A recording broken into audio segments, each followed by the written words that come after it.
Alright guys, this is how you make a salted caramel shake. I usually do a cup and a little bit more ice and then water.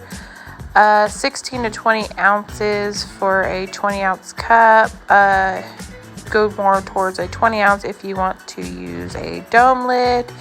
Make it a little bit more fancy. 2 scoops of the Dulce healthy meal.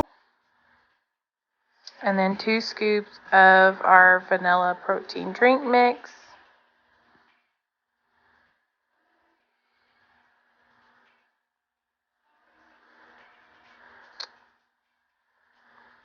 Then I'm using a caramel pudding mix.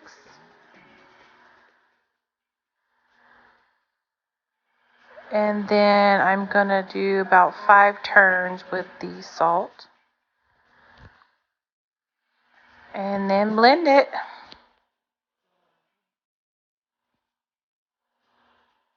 And that's how you make a salted caramel.